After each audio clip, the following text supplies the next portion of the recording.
Welcome to the Critical Care Obstetrics podcast. I'm Stephanie Martin, Medical Director at Clinical Concepts in Obstetrics. And today I'm here with my partner, Julie Arafay, our Simulation Director. And I got inspired to do this podcast, or we got inspired because of this trend we've been seeing on social media with red flags and green flags. Now, we're not going to talk about red flags and green flags in relationships. We're going to talk about it as it relates to healthcare, like all things healthcare, just kind of a random assortment of things. Today's episode is all about red flags. But before we get started, we want to remind you about a few ways you can learn with us beyond the podcast. We've got the CCOB Academy, our Critical Care Obstetrics Academy, where we have a library of online courses that are designed to help you build confidence and skills in managing high-risk and critically ill obstetric patients. You can also join our community on Patreon at patreon.com/CCOB, and your support is invaluable at helping us continue our mission. You get exclusive access to us, opportunities to interact directly with us, deeper teaching pearls, and exclusive videos. We're also on YouTube. If you want to watch the podcast, just search for us, Critical Care Obstetrics Podcast, and of course, all of our social platforms. So Julie, why don't you introduce what does a red flag even mean outside the context of social media, right? Well, when you mentioned it, I remember moving from Tennessee out to California, and the first time they had red flag warnings in the weather report, I thought, red flag? What? I didn't even know what it meant. Yeah. And boy, did we quickly learn after a couple wildfires what a red flag warning was. But I thought in relationship to clinical practice, red flags are sometimes very recognizable, are not so recognizable. And I can remember being at the bedside and thinking, something's going to happen with this patient. It's just that sense, you may not be able to put your finger on it, but an experienced clinician, and sometimes even not experienced clinician, doing an assessment, you just have that sense that something's not right. And it's not just myself that recognizes that. That is actually in some maternal early warning criteria that, you're just uneasy about the patient, and that gets a point. Sometimes it's very objective. I remember when I used to work with the diabetic patients and flu season would come around. Inevitably, I would get the call, I don't feel so good. I've got the flu. I didn't eat. I didn't take my insulin. And I'm like, uh-oh, come in. Yes. Because I'm so worried that you're spilling ketones already. So I don't even want you managing that at home. Just very objective. Come in. We need to see you. Yeah. Well, I mean, there's lots of red flags in direct patient care, and we're going to talk about some examples of those, like some that you just gave. I've also come up with some red flags just in healthcare, like systems and culture. For example, one of my favorite red flags, not favorite, honestly, this is tongue in cheek, but not really. Any place that has resilience training. Yes. If you've got and why? Why, Stephanie? Why do we have resilience training? Why are we training people to be abused and handle abuse better? If someone's actually in an abusive relationship, we tell them to get out. We help them get out. We figure it out. It's not a healthy, good situation for them. We don't say, let's help you figure out how to tolerate it better. Let's help you figure out how to have longevity in this relationship, in this situation. But to me, that's what resilience training is. It's not wellness. It's resilience training. That is a major red flag. Why do I need resilience training? What other industry do we have? Pilots have resilience training? I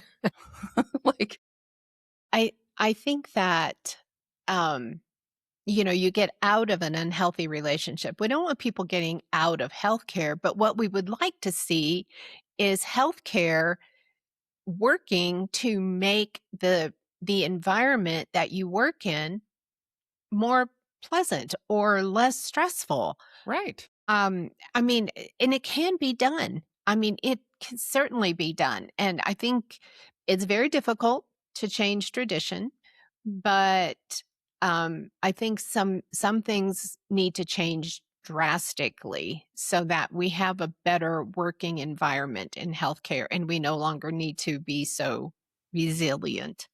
Yeah, it's like somehow we're supposed to tolerate everything and then be comforted and figure out Yes. how to go back and take it again. It's like it's why I can't watch The Pit. Like I've tried and I just can't watch The Pit. It's like immersing yourself in trauma. Like what like literally. Like why do I want to watch the abuse?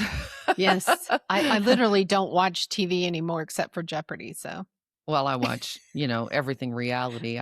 Because it's not my reality. I don't wanna watch my reality. I wanna Yeah. watch somebody else's Yeah. ridiculous I wanna watch women fighting over purses, you know, or who said what. Like, I don't wanna, I don't wanna Yeah. be just talking about life and death when I'm trying to relax, right? But Exactly. but yeah, so that's a an institutional or a culture red flag for me, but you've got Mhm. like some I love your list of like the clinical ones. So let's just go back and forth with some of the others like checklists. Yes. Not We using we love a checklists. checklist. We love checklists. And checklists are just a way to remind yourself of all the little details that go into patient care. And it is a roadmap for new people or travelers. And to make them at ease with going into a situation and knowing what to do. I mean, some of the basics, if they're experienced clinicians, they'll understand. But, there's all kinds of, each hospital is a fingerprint, honestly. It's its own little system. And getting in and knowing that system when you're new to it is difficult. So if you have a checklist, it guides people through at least getting the patient stabilized in an emergency. And it can be used for all kinds of things, but checklists are wonderful. Yeah, and when So, you don't have them, you're relying on your memory, and yes, memories are not great. Like I always say, I can't go to the grocery store without a checklist. Like no one goes to the grocery store without a grocery list. That's a checklist. Because yes, otherwise you go in and you buy everything you don't need and forget the things that you went there for. Like that's everybody has this experience. And yes, there's no stakes in going to the grocery store. Literally right. no stakes. Really. But in Yes, healthcare, like we expect somehow that because we know the material, we're going to be able to recall it in a highly stressful emergency situation without a cognitive aid. To me, that's a major red flag because that means then the opportunity arises to blame individuals. yes, Why didn't you remind me? Or you didn't yes. remember whose responsibility was it to remember Yeah, that? And then the finger pointing starts. yes. And or I didn't know, no one told me. No one told me. And I think that particularly when I started in healthcare, we had this culture that you weren't a good clinician if you didn't know everything. You Yes. should know that. You should know that by rote memory. Hmm. And I think the key lesson that we got from other industries like aviation and the space industry is that no, you don't take that chance. You write it down. You are protocolized. You are standardized so that you have a structure that you can perform the art of medicine on. There is a Yeah. science and there is an art. And I'm not discounting the art by any stretch of the imagination, but the checklists and the evidence based actions that are in the checklist is the science that you build. And then you can do the art of medicine and look at the patient and determine what's right and what's not right for that particular patient. Right. It's like we have traffic rules, okay? And we follow these traffic rules. And but sometimes we have to deviate from the traffic rule because the Mhm. situation changes. So Yes. I know I'm not supposed to drive on the sidewalk. I know that. I'm going to drive in the lane. But if the cars all of a sudden stop in front of me or a bicyclist comes out in front of me, I'm probably going to veer out of the way and I might be going up on the sidewalk. I had to make a decision in the moment, but I still have rules to follow and this is the way that we do it. But you have to healthcare is the same. It doesn't take away your clinical judgment. It just means this is how we manage this. This is how we do this unless the situation dictates otherwise. And quite frankly, most of the time it doesn't. The overwhelming majority of the time it doesn't. Sometimes Yeah. it does, Yeah. you know? Yeah. But that kind of feeds right into simulation. Oh, yeah. So I had a few other red flags that I think of when I think of simulation and team skills mostly because team skills aren't practiced enough, I don't think. So when I go in and I see there's no role delegation strategy for an emergency, that is a huge red flag for me Huge. because if you don't know what needs to be done and who needs to do it, it breeds chaos in Yeah. an emergency. Yeah. And without role delegation, you get too many people or too few people, but Mhm. typically it's too many because it's that morbid curiosity plus we don't want anybody on the team to feel let down, and everybody runs, and then it depletes the whole unit because everybody's responding to an emergency. But we're maybe having another emergency somewhere else that nobody knows about. But Right. if you don't have a role, you shouldn't be in an emergency. If you don't have, Right. there's no need for you to be there if you don't know exactly what you're going to do when you get in that room. Right. And teaching hospitals are probably the worst. I mean, I've actually been in situations where you could not walk in the room. It was like a rave. Yeah. You can't walk And about as around. loud. Yeah. About as loud. And there's a way to do this at teaching institutions too, where you can preserve the educational experience for everyone Mhm. and preserve patient safety with role delegation, but you have to be able to practice it with simulation. And in order Yes. to do that, you have to have an instructor team. You have to have a simulation team, not a simulation person. Yes. That's another Yes. red flag. That's another red flag. Definitely, we go into these hospitals and it's like, okay, your simulation team, and it's the clinical nurse educator. Hmm. I can't tell you how many times.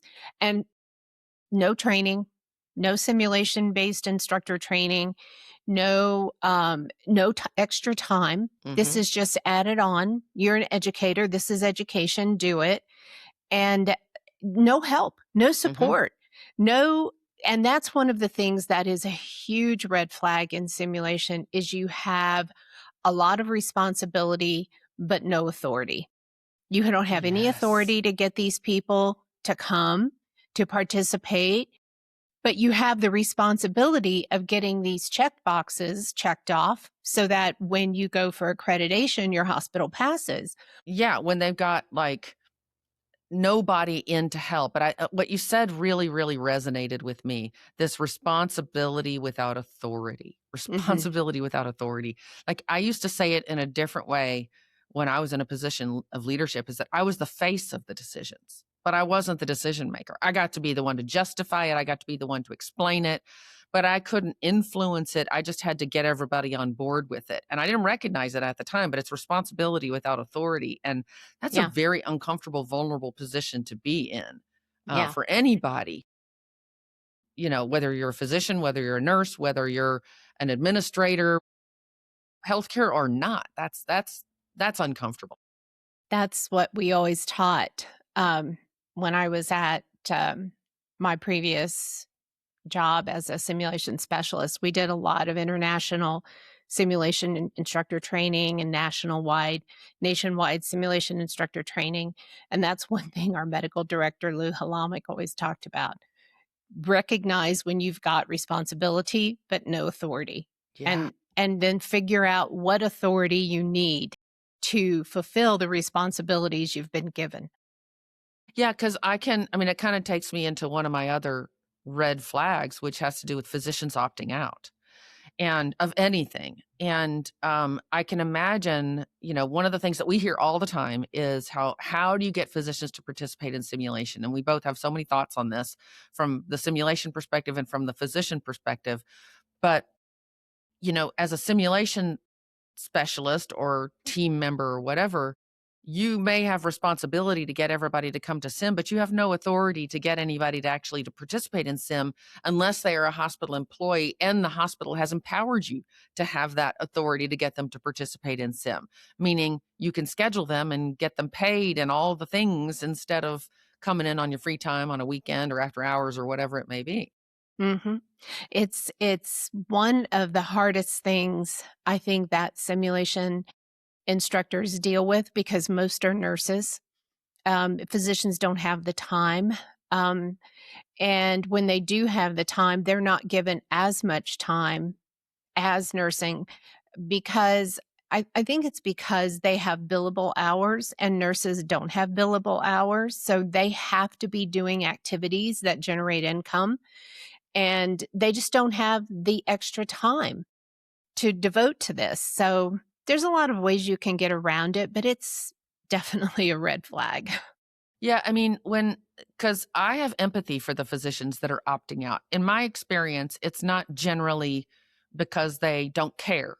It's because they're being asked to do reference resilience training. Yes. It's because they're being asked to do more with less, and it's not it's not being prioritized as an important task by anyone really. And I think there's multiple reasons for that. I think in many situations, simulation is used as a teaching tool and not as a problem solving tool. And so Mhm. for physicians, that's not very valuable for the most part. They already know how to do what is being asked. They're doing it every day. And if the team running the sim doesn't understand how to make it valuable to the physician, they're gonna drop what they feel can be dropped. And sim is going to be one of the first things to go because it may not be valuable for them personally. Yes. But there's other examples of opting out. Like if you're if you are an employee of the hospital, there is absolutely no reason you should be opting out of simulation, but the hospital still has to value the simulation and make it valuable to Mhm. the physician so that, I think physicians would happily participate in simulation if it was not a waste of their time, if it was performed efficiently, met learning objectives that were valuable to them or gave them benefits in some other way, contributed to their continuing medical education needs, um, actually made impact on the unit that they could see and measure, those kind of things. Or was part of their credentialing, which some Yeah. places do. But even with the credentialing, it's the carrot or the stick, right? Because Yeah. to many physicians, the credentialing connection can be the stick and not the carrot. It's just Yeah. another requirement, but they're not necessarily prioritizing the value of it. It's like right now, I have to do hundreds of hours or dozens of hours. It feels like hundreds. I have to do 8 hours of narcotic opioid use training in order to renew my DEA license. 8 hours of this plus dozens of hours just to maintain my board certification. They don't count together. They don't cross over, at least not that I can figure out. It shouldn't be this hard. So to add another requirement, where's the value? You see? So Mhm. physicians opting out is a symptom, I Mhm. think, of a bigger problem. But I think, so I'm not blaming the physicians because they're opting out. I'm commenting on the system that allows physicians to opt out, especially Mhm. when they are employees. If they're employees, it should be priorities. They should be getting paid to do Yes. something that's of value to the institution. Yes. So that's my two And that cents on that. That's a red flag for me. yeah, that's a red flag. Another red flag that we often see that it's really gonna resonate with you is no strategy for when MFM consultation should occur with Yes, patients. right, And they have maternal fetal medicine physicians available. Their hospital has maternal fetal medicine service, but there's no clear strategy or clear process for when they are called in. That right. is a huge red flag. It is. And as an MFM, I would love to have input on who calls me for what. I would say, yeah, I want to see these patients, or I don't need to see these patients unless the OB feels the need. So absolutely. I mean, I've got colleagues right now that are telling me they're struggling just to get people to recognize that they exist in the hospital, especially when you get out of OB. Postpartum in the ICU is a classic example. They never call the MFM, and this is right in the MFM territory. This is right where they Mhm. need to be called because people don't know what they Mhm. don't know. So having standardized, mandatory consultations for certain diagnoses or conditions or situations or whatever would be fantastic. Of course, it means they have to have access to MFM, which is a whole nother issue, but that's getting so much better now with telemedicine. But if you've got an MFM, you need to know what they need to be consulted for and involve them in that decision. Or, they would I assure you, these MFMs would much rather be involved on the front end than called in when everything goes south. Yeah, exactly. When the blood Exactly. is no longer clotting, or she's, having a Yeah. seizure or whatever, and she had HELLP syndrome. I don't know. I'm making things up, but we want to know earlier rather than later. Well, I mean, most highly specialized professionals do want to know earlier. Anesthesiologists don't want to be called in when the patient is gasping for breath. They want to be called in earlier when the respiratory rate is inching towards 30 at rest. On an adult, you should have your anesthesiologist in the room looking at that airway. I mean, that is Absolutely. a huge red flag, not taking respiratory rates. And, the whole normalizing the abnormal, right? Like, we're waiting until the patient is literally gasping or can't lay flat or is being combative and non-compliant, and all these descriptions we have for altered mental status. Yes. Yes. I mean, blame the patient. yeah, let's blame the patient. I mean, this is not about patients generally want to, feel better. They're not fighting you for the sake of fighting you. They're not anxious to annoy you. It's usually symptoms of something, or assume it's a symptom of something and do an assessment and figure it out before you just blow them off. I mean, we really do need to be listening to our patients. I mean, do I have to say that not listening to patients is a red flag? But it is.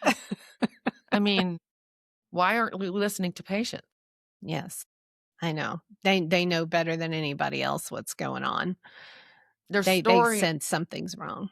Yeah, and I mean, even famous people, we're hearing more and more of them sharing their stories where they weren't listened to and bad things happened. And I mean, so even when you have a voice, Yes. bad things can happen when you're not listened to. Yes. Another huge red flag area for me are pregnant cardiac patients.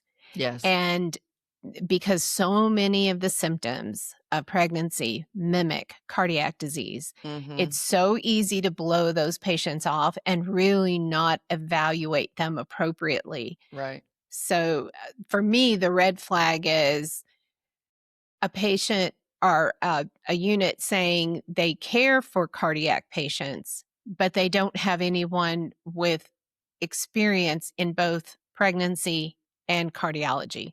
Yes. And maternal fetal medicine. Yes. Like a pregnancy heart team. Now, it's one thing to have somebody with a modified WHO class 1 cardiac condition. You don't need, all the subspecialists all the time.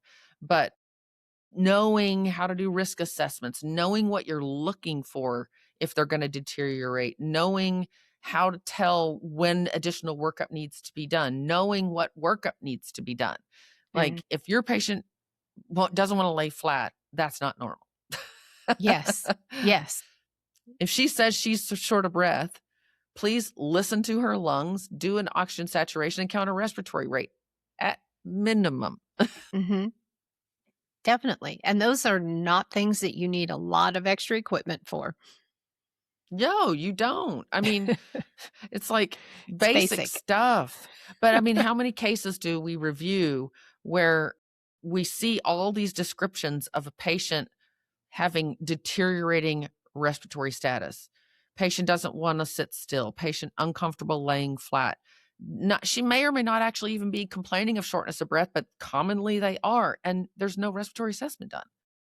Yes. If you do an assessment, then you can get somebody at the bedside. Yes. And if you can do an assessment and you know ahead of time, you can make a plan.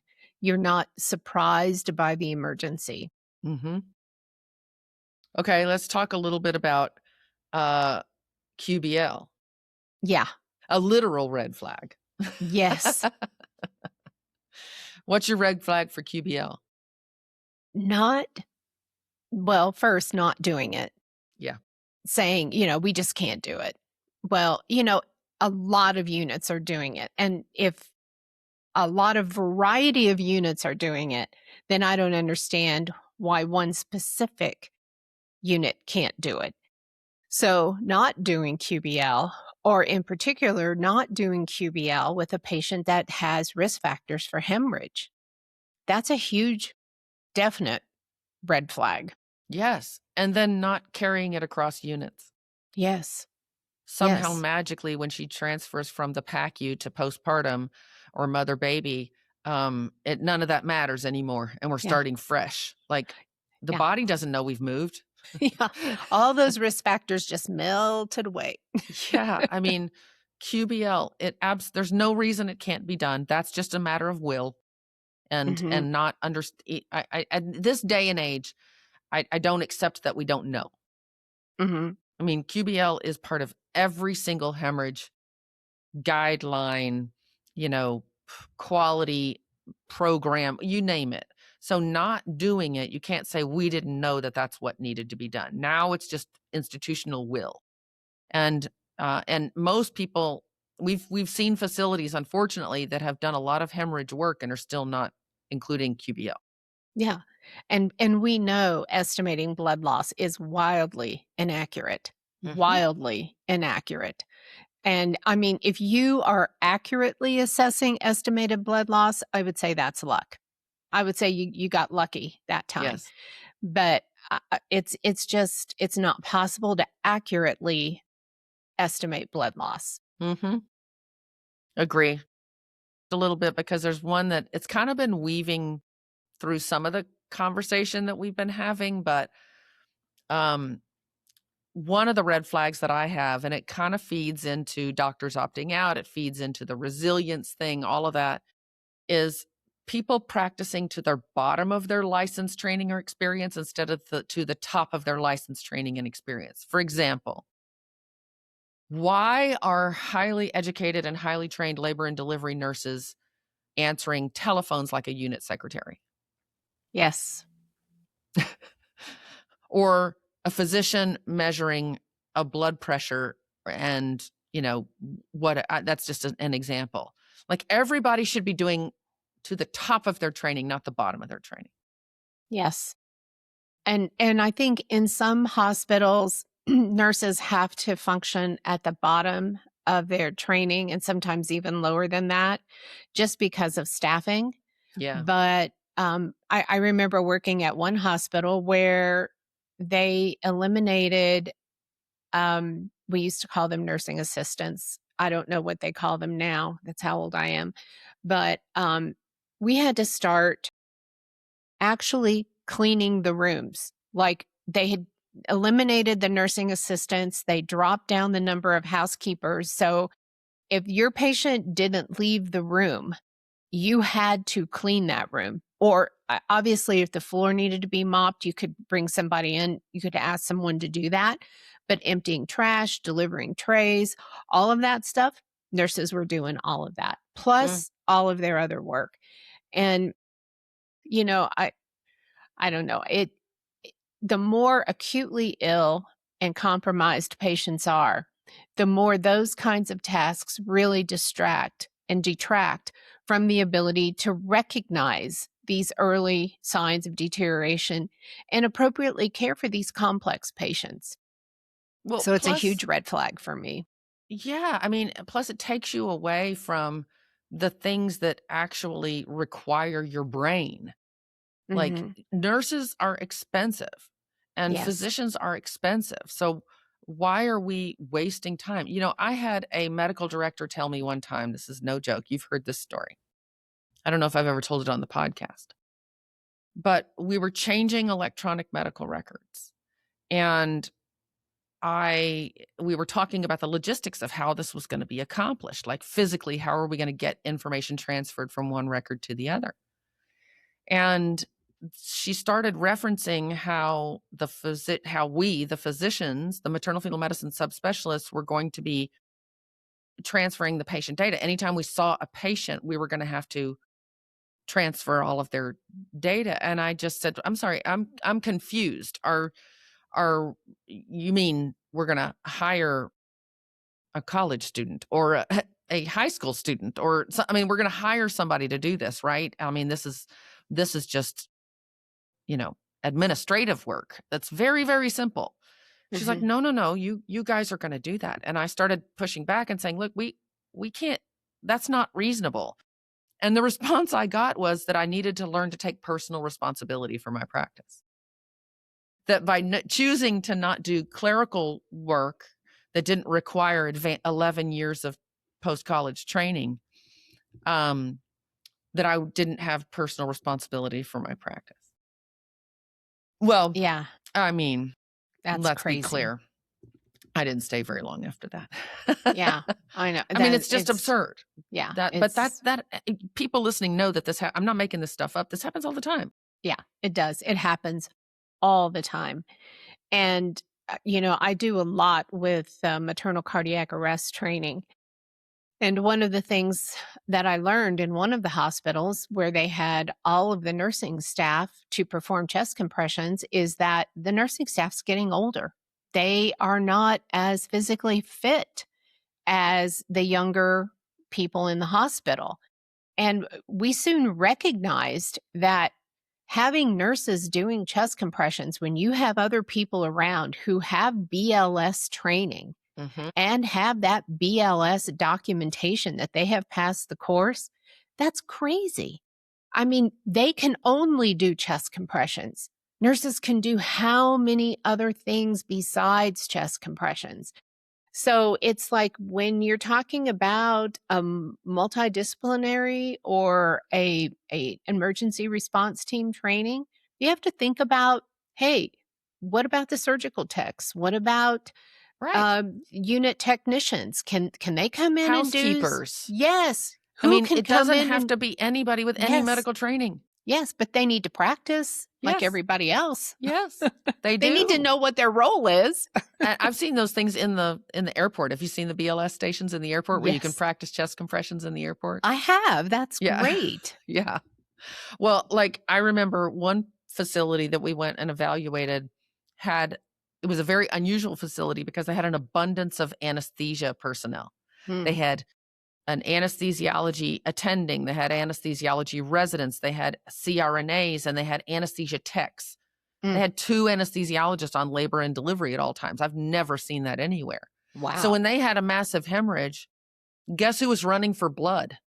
Because the hospital was old and it was complicated and hard to find your way around. It was an anesthesiology attending running to retrieve the blood from the blood bank during a hemorrhage code, And like, is that the best use of resources? Their rationale was, well, we have enough people and we always know the way.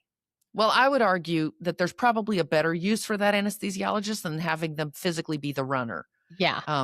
For blood and blood products. I mean, to me, that's just not the best use of an anesthesiologist's skills and abilities and training. But it's an example of how, kind of from our other podcast, the can-do attitude. We just make it work.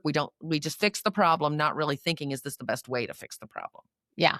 Yeah. This can achieve the objective. This can't achieve the objective we want, which is getting blood. Now, you also came up with a medical legal red flag. Yes. And that has to do with policies. Yes. And that is calling all of your guidelines and your protocols policies. And I'm not a legal expert, but I have heard enough times that a policy means thou must do. Yeah. So you are putting yourself in a situation, if you call everything a policy, that you must follow that to the letter every time that situation occurs. And that is not, well, number one. It puts you at risk. It puts you at incredible risk because you take away all of that art that we talked about of taking care of a patient, because patients are going to need slightly different things. You don't want to have to follow down a course on a checklist that's not going to be appropriate for that patient.